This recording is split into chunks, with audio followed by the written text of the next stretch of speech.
will share the evidence behind this debate as well as my personal clinical approach. Thì đó tôi sẽ chia sẻ First, các ca lâm sàng. I will talk about the anatomy of maxillary sinus. Đầu tiên là về thuyết This includes sinus membrane, blood vessel, sinus wall, and septum. Về các cái màng xoang, về các cái phần cấp máu. I want to review how this anatomical aspect can affect sinus flow elevation surgery. The maxillary sinus membrane, also known as longitudinal membrane, consists of pseudo-stratified columnar epithelium endothelium, which function to transport glucose and foreign body out of the sinus. According to the 2016 study, the average thickness of sinus membrane is 1.17 millimeter. Factors such as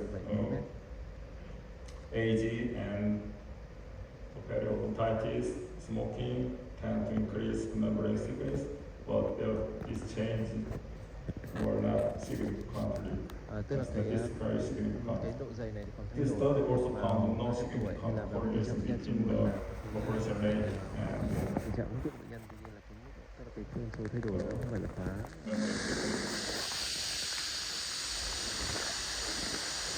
as the success rate for the sinus flow elevation has become high, some study has started according to the anatomy of the maxillary sinus, which provide the pair of environment. Không tạo xương. Màng xoang không tạo xương. Immobilization of the graft material. Chắc chắn là cái việc mà tạo xoang. Next is a review paper that examines the relationship between sinus septum and lateral wall thickness and the risk of membrane perforation during the sinus flow elevation surgery. The data regarding the lateral wall thickness and risk of perforation were too heterogeneous to allow for the meta-analysis. However, the study generally showed the presence of the septum is associated with a higher risk of membrane perforation. When a septum is present, the design of the lateral window may need to adjust it. Extra care is required during the membrane elevation around the septum. And in some cases, it is better to create two separate windows to avoid perforation. Although the scientific evidence is limited, both very thin and very thick lateral sinus wall can make the procedure more difficult. In particular, very thick lateral wall can lead to increased bleeding and poor visibility and limited instrument handling. So in such case, creating larger than usual window can help improve visibility and instrumentation during the sinus flow elevation surgery.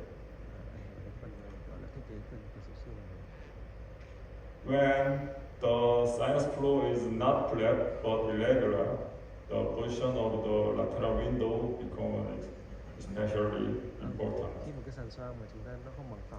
As you can see in this panorama, the window is positioned like this. The bone in the low part is too steep to make it difficult to reach the sinus membrane and increasing the difficulty of the procedure. To avoid this, it is important to check the lateral wall using the CT or surgery and plan the window position carefully. Regarding muscular anatomy, the posterior superior alveolar artery and infraorbital artery typically meet at the lateral part of the maxillary sinus. In some cases, they may run through the lateral sinus wall, and this can be identified by the CT scan. Clinically, the most challenging situation is when this vessel run across the both lateral wall of the maxillary sinus and the sinus membrane. When the vessel is attached to the sinus membrane, it can be easily elevated together Một số trường hợp mà without chúng ta any nhìn thấy rằng có thể bleeding thấy or rằng mạch máu complication. đang đi di chuyển cùng với sang ấy. However, Quan sát được và the chúng ta vessel có thể is bóc tách được located between the lưỡi này. lateral wall Tuy nhiên là and một the số trường sinus hợp máu membrane, nó đi as vào in this và case, trong màng xương. there is a high risk of bleeding. Khi sát vào xương ấy, thì Trying là to control the sẽ gây bleeding nên nguy cơ can chảy máu easily rất là lead lớn. to the membrane perforation. So, extra Trong caution quá trình and chúng ta tận dụng precise xương thì nó technique is sẽ gây essential. nên là tổn thương mạch máu và dẫn đến chảy máu. The selection of the surgical technique for the sinus flow elevation Tiếp theo đó has là long việc been lựa a chọn cái phần kỹ topic thuật of phẫu thuật debate. để trong quá trình Common area of debate include the là có rất lateral nhiều các phương versus pháp khác nhau. transcrestal approach, Nó có thể là where one stage từ một bên, versus có thể là kỹ thuật stage nâng sang bên, procedure, xoang và đi or bằng xương. instrumental for the creating the lateral window and using the hydraulic sinus lead. Ở các cái phương án khác ví dụ như là nâng xoang và có nâng xoang thể lực. First, let's begin with the first topic, lateral versus Đầu tiên chúng ta sẽ nói về việc là giữa kỹ thuật nâng xoang transcrestal approach. phía đi qua cái phần xương. Several factors generally considered for the choice between the Những cái việc lựa chọn nó dựa two vào cái approach, phần là lượng including the trên residual con bone xương height, là bao nhiêu, the dựa vào length of the implant, the number of implant, and buccal width và of tiếp the theo là cái phần alveolar độ ridge. rộng của phần lò xương theo nhiều trong ngoài. Currently, I'm serving as a fellow of International Team for Implantology, ITI. According Theo ITI guideline khuyến cáo published của in ITI 2011, từ which năm is based 2017, on fourth ITI consensus conference in đây là chính đồng thuận mà chúng ta 2008. đạt được vào từ năm The 2017. transcrestal approach is only recommended when the residual bone height is over 6 millimeter Thì trong trường hợp mà ví dụ như and the sinus floor is flat. xương trên nếu mà In nó bằng all phẳng other cases, và the nó lateral trên approach is 6 mm thì chúng ta có thể advised. việc mà However, today, many experts believe that these recommendations require further discussion and update.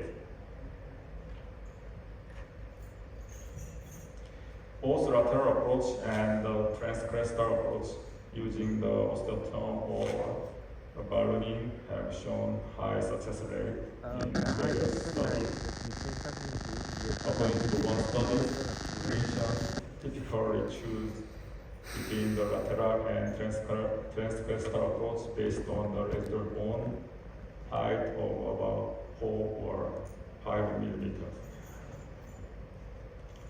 Let's look at one randomized control trial comparing lateral and transcrestal approach. The study included 36 patients with the residual bone height less than 6 millimeters. The study showed the lateral approach group achieved a higher apical bone height Thì cái nghiên cứu and cho thấy endosinial rằng là bone khi chúng ta gain nâng xoang từ một bên thì over nó the 2 year có cao hơn surgery. cái phần mà thể tích xương mà chúng ta nâng lên được thì nó cao hơn so với phương án mà According to another nâng từ review article màng on xương. sinus flow elevation using the osteotome, among the patients with over 1 year follow, the success group G1 had significantly higher residual bone preoperatively compared to the failure group G1. And there is a significant difference in success failure rate of implant when the residual bone height is less than 4 millimeters. phần xương còn lại nó nhỏ Based hơn on 1 mm. this finding, I believe that when residual bone is low and a large amount of bone grafting is needed, the lateral approach is the better choice. Trong trường hợp mà ví dụ cái phần chiều cao mặt xương mà nó thấp hơn 4 mm This là really chúng ta cần phải Using the hydraulic pressure as a method in the transcrestal approach has become quite popular. gần đây thì However, there is still enough results to provide strong evidence supporting its effectiveness. In one experimental studies, trong cái off-center elevation of the sinus membrane was observed over 50%, and the membrane tear happened in over 3%. So it is important to use this technique with caution. Thì tức là cái hình thể mà phần nâng xoang Next, ra khi mà chúng ta nâng let's xoang move thì on nó có sự the thay đổi debate về of doing sinus lift surgery cái khả and năng nâng xoang implant của nó placement sử at dụng the cái same đó time thì or chúng ta two khi mà separate lựa chọn stages. chọn cái việc According to the ITI guideline, cẩn the thận. choice depends mainly on how much residual bone height remains. Trong trường hợp là However, chúng not ta only có the thì amount of residual bone, but also chúng ta its sẽ quality chọn dựa should theo be cái phần considered. khi xương còn lại là có The bao nhiêu. Trong whole trường hợp simultaneous nếu implant nó placement, là 5 mm chúng ta có thể achieving cân nhắc cái việc sufficient primary hay thì stability is very 5 important. mm thì chúng ta sẽ Many studies show the higher residual bone height can lead to better implant survival rate, and the success rate is tend to decrease when the residual bone is less khi than mà có 4 mm. sự tỷ lệ thuận giữa lại là But cái phần xương with advance in the liên quan đến khả năng implant tồn tại design and surgical technique, many recent studies suggest that the low residual bone height có những may trường hợp no mà longer phần be a xương còn strict lại nó nhỏ hơn limitation. thì nó cũng có ảnh hưởng đến cái phần tức là cái khả năng tồn tại implant nó bị giảm đi. If initial stability is good, the survival rate of the implant is comparable between one stage and two stage approach. One advantage of the placing implant at the Tiếp theo nữa same là time gọi là cái tỷ lệ tồn tại sinus lift implant is trong hai that phương án. it Một là can cái reduce the total treatment thứ hai time là có about trong 3 trì hoãn. to 6 months. One meta-analysis also showed no significant difference in implant survival rate between the delayed and Thì nghiên cứu simultaneous thấy rằng là cái implant phần tỷ lệ placement. tồn tại implant giữa hai phương án là một là cái trì hoãn hay là cái tức thì thì nó không có sự khác biệt nhiều. Another study Cái số lượng looking mà at the implant loss implant thất bại. found no significant difference between one stage and two stage procedure. Mình cứ cái tức thì Based luôn. on this evidence, Cùng thì I ghép. believe the choice between one stage and two stage approach can be made according to the surgeon's preference. Delay này As 3,91. sufficient primary stability is Dựa trên nghiên achieved. cứu này thì tôi có khuyến cáo rằng là cái việc mà lựa chọn cái tức thì thì Now, tùy thuộc vào cái gọi là sự regarding gọi là the cái instrument ưu tiên của used to create the cái lateral sự window, ổn định ban đầu. clinicians can use various tools. However, one meta-analysis comparing the piezo surgery and the conventional drill show no significant difference in the membrane perforation rate. Tiếp theo nữa là cái việc lựa chọn. However, operation time was statistically shorter with the conventional drill, and there was no significant difference in the implant period between the two methods. Giữa hai cái việc mở cửa sổ bằng cái mũi Therefore, I khoan xoay personally và cái prefer to use piezo. the conventional drill such as the carbide bar or diamond bars. There is so many Có different rất là nhiều opinions những about cái quan điểm which khác nhau graft material về is cái best sự vật for liệu the bếp. sinus floor Đâu là elevation vật liệu bếp tốt surgery. nhất cho cái phẫu thuật nâng xoang? Basically, bone Về cơ healing bản goes thì through the three major cái giai đoạn lành thương của xương nó sẽ qua 3 giai đoạn. blood clot and granulation tissue formation, Đầu tiên thì nó sẽ during là the giai đoạn early sớm tạo ra cái healing mô phase. hạt mô viêm. Then formation of immature bone Sau đó thì sẽ osteoblast, là hình thành and những cái then xương finally chưa trưởng thành. remodeling into the mature Và sau đó bone thì cái xương chưa trưởng over thành time. nó được hoàng hóa để trở thành xương Also, graft material để trở can thành xương trưởng thành. have one or more of the following properties: osteogenesis, Và một cái vật liệu ghép thì and lý tưởng thì conduction. nó cần phải có đủ 3 cái yếu tố, đó là cái khả năng sinh xương, khả năng dẫn tạo There xương, are khả so năng tiếp cận many xương. different type of bone graft materials available on the market. Và ngày nay chúng ta có rất là nhiều các loại vật This liệu xương includes khác nhau autograft, ở trên thị trường. allograft, Chúng ta có xương tự thân, xương đồng loại, xương dị loại. such as Đấy, xương calf, tổng hợp. horses, and Về xương dị loại chúng ta synthetic có materials. à, Additionally, some growth factors can be Gần added gần đây to chúng ta có Holo, những cái yếu tố material tăng to trưởng. enhance the hearing. Nó làm những cái yếu tố có thể hỗ trợ cho cái quá trình lành thương.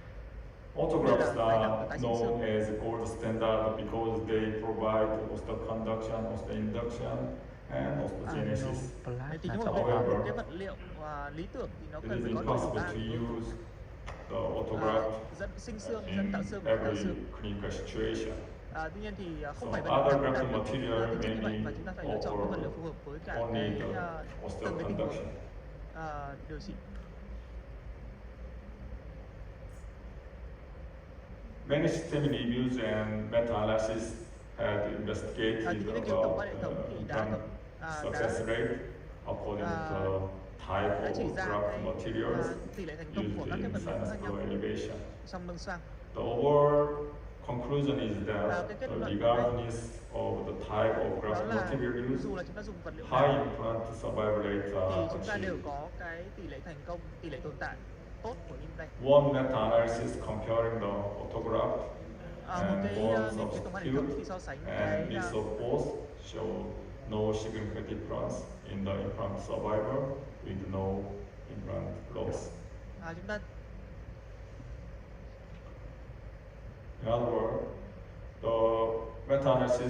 another meta-analysis found a higher implant loss rate when the autograft were mixed with the substitute graft compared to using them separately.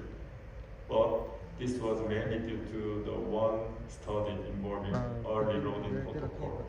So, if sufficient healing time is given, the type of graft material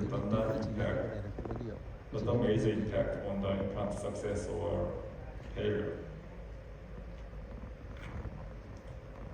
Regarding adding the natriuretic concentrate, such as the PRP, PRF, or CGL, tức là cái vật liệu mà the study showed no significant difference in the new bone formation or radiologic bone density. However, người ta đã nghiên cứu trong cái việc là cái ISQ was higher at the time of implant placement. This indicates this concentrate might improve early healing. Mỏi quá, cảm ơn. cái kết quả chỉ ra rằng là cái việc sử dụng Because adding the RHM2 during the sinus flow elevation does not seem to provide significant benefit. There is no statistically significant on the risk reduction or vital bone formation.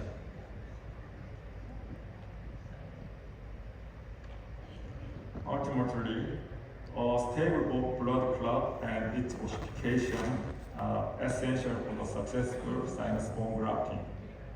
The type of grafting material, cái việc whether autograft cái yếu or tố chính bone để substitute, giúp tạo ra does cái sự not thành have công major của cái vật liệu impact xếp by ở trong xoang itself. hàm, đó là cái sự ổn định của mùa đông. However, these grafting materials have maintained the three-dimensional stable of the blood clot.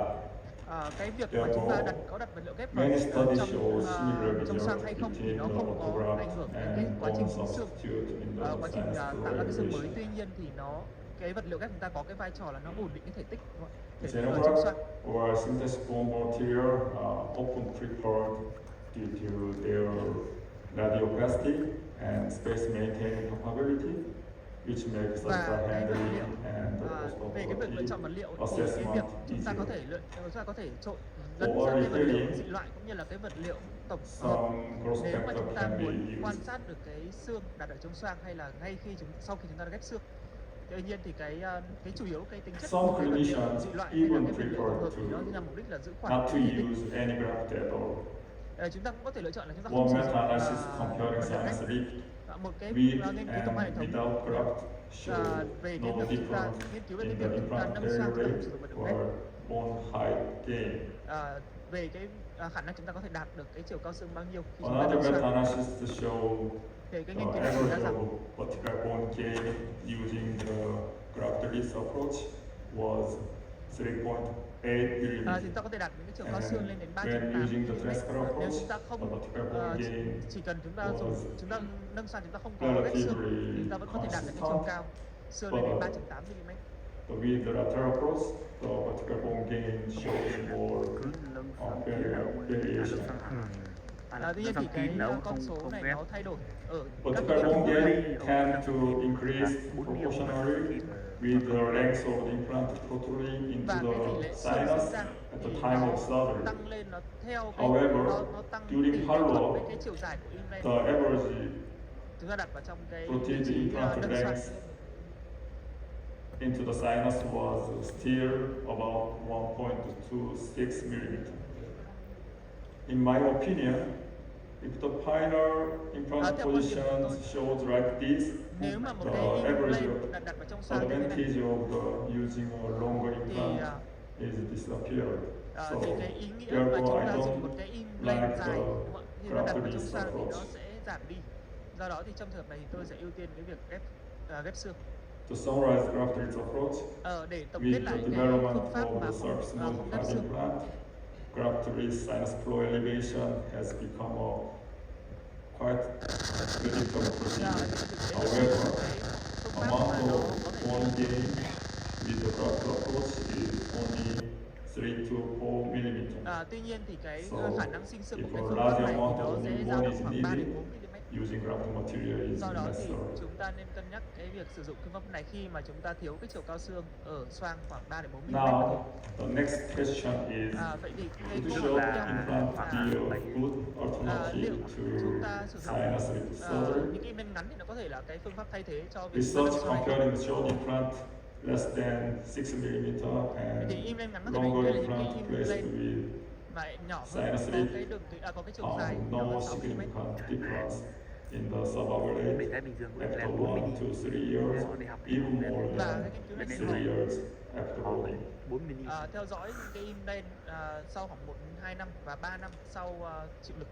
However, short implant show Tập trung vào 4 the mm better gỗ mà. result 4 in mm là marginal bone loss compared to Thế the nên là implant placed xương còn with the lại sinus tầm lead khoảng 4 surgery mm trên 4 at mm 1 thì to có thể 3 đặt đồng thời years với and tầm even beyond the 3 với 4 years. mm lên cấy Và đặt So, cái nghiên cứu chỉ using ra rằng implant cái with the cái enough cái diameter, đường viền xương hổ tốt hơn short implant can be great alternative. cái implant mà được nâng xoang. When there is a 4 to 8 millimeter wafer height, Trong những cái trường choice of approach can be challenged. mà chúng ta có cái chiều cao xương lại từ 4 đến 8 mm thì cái There is an interest in kỹ analysis thuật that focus on the patient with medial bone height 4 to 8 millimeter, mean intermediate bone height. According to this study, theo cái nghiên there cứu was này no significant difference in implant failure rate among parallel approaches, short implant alone or short implant with osteotom sinus flow elevation, long implant with osteotom sinus flow elevation, or long implant with lateral sinus flow elevation.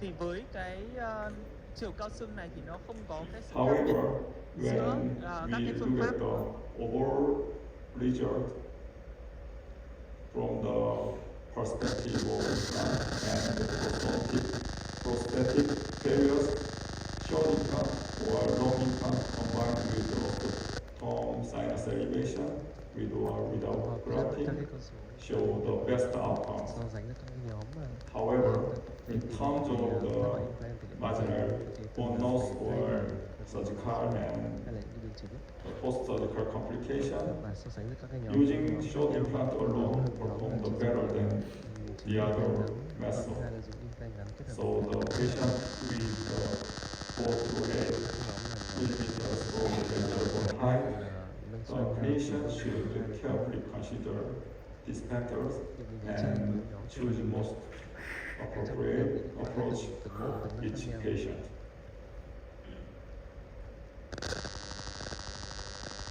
Another controversy is whether the barrier membrane should be used after creating the lateral window during sinus flow elevation.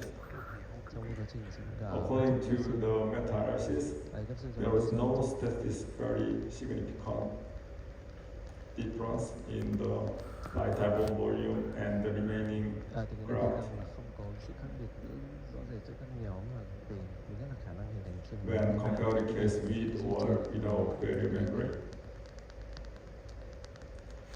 Personally, when I perform the sinus flow elevation using lateral approach, I usually do not use the barrier membrane Cá nhân tôi thì khi Instead, mà tôi nâng I xoang hở, simply nâng ra được replace cửa the sổ bên, tôi bony sẽ window không có sử dụng back to cái the mảng, original side. và tôi sẽ tận dụng lại cái mảnh xương ở cửa sổ đó và tôi đặt lại cái vị trí. Previous studies have shown when the bony window is replaced at the sinus floor elevation, Những nghiên cứu về good bone xương healing tận occurs dụng lại cái mảnh in the xương để surface đặt lại of vào trong mảnh the xương ấy, window. thì cho thấy kết quả là tốt. In one lab study, researchers compared the healing pattern in the maxillary sinus graft by applying very membrane in one side and the bony window was placed on the other side. The study showed when the bony window was replaced, more newly formed bone and more mature lamellar bone, very old bone, and faster resorption of beta TCP particle in the omitted sinus area, and more osteoclast in the early stage, but cure by week 8, suggesting active remodeling and healing. These findings suggest that the repositioning of bony window may lead to the better bone healing than using a very membrane. However, in cases like this, whether sinus lift is combined with blood graft or GBR, using a very membrane may lead to better clinical outcomes. Có lẽ là cái việc sử dụng màng nó tốt hơn trong trường này. Now speaking of the complication, the most common complication during the sinus flow elevation is sinus membrane perforation. According to one meta-analysis, simple linear regression shows a significant relationship between the implant failure and the sinus membrane perforation. Also, implant loss was significantly lower in non-operated sinus compared to the operated ones. Therefore, every effort should be made to avoid membrane perforation, and it does happen. Proper management is the essential. Nó sẽ nâng cao được cái tỷ lệ tử vong tay. Let me introduce our team's protocol for the managing sinus membrane perforation during the sinus flow elevation. We divide the three categories: a small operation under the 10 mm, and larger operation over 10 mm, and not operate but weaken membrane. For small operation less than 10 mm, we carefully continue the elevation procedure while avoiding any increase in the operation size. And we cover the operation site with the fast absorbable collagen membrane, such as the collagen, and the procedure with the bone graft.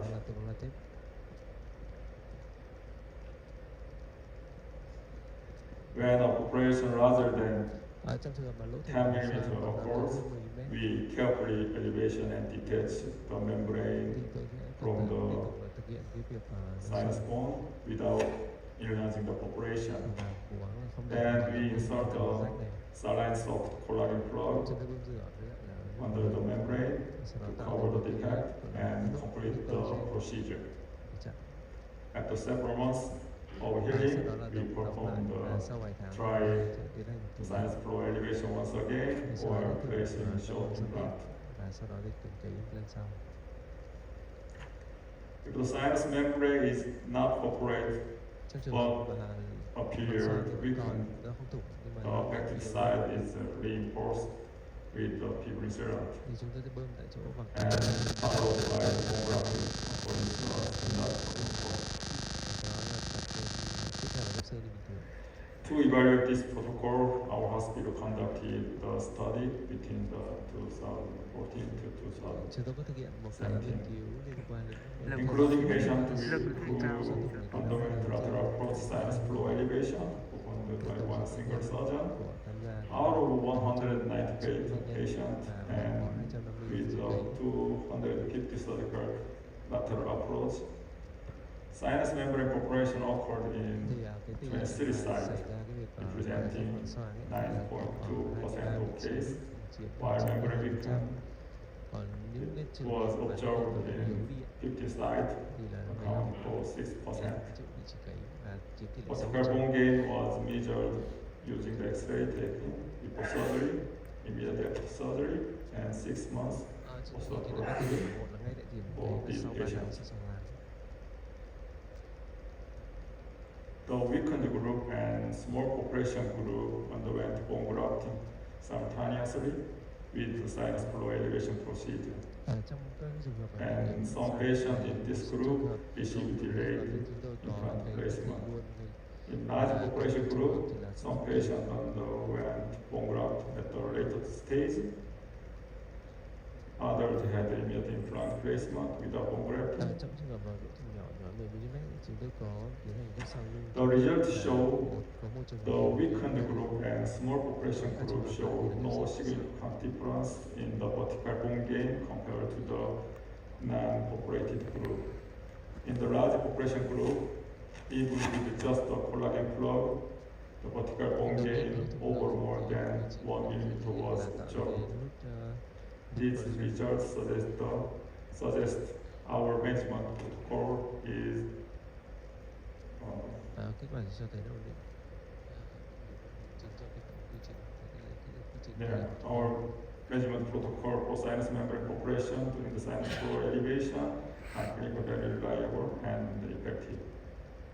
So in conclusion, thì cái kết sinus flow elevation is a well-established and evidence-based approach nó là một for the implant placement in phương pháp điều trị atrophic posterior maxillary. và kiểu sản xương ở trên Clinicians should phía sau understand about the healing cái việc or healing process of sinus graft tức là cái and xương lành thương carefully select proper surgical technique for graft material and implant thì chúng ta cần biết rằng là cái việc này according to the là patient quá trình individual động và nó sẽ còn tiếp tục condition. là tiến hành tức là có Thank you for xảy ra your 2 attention. năm sau khi Xin cảm ơn. sau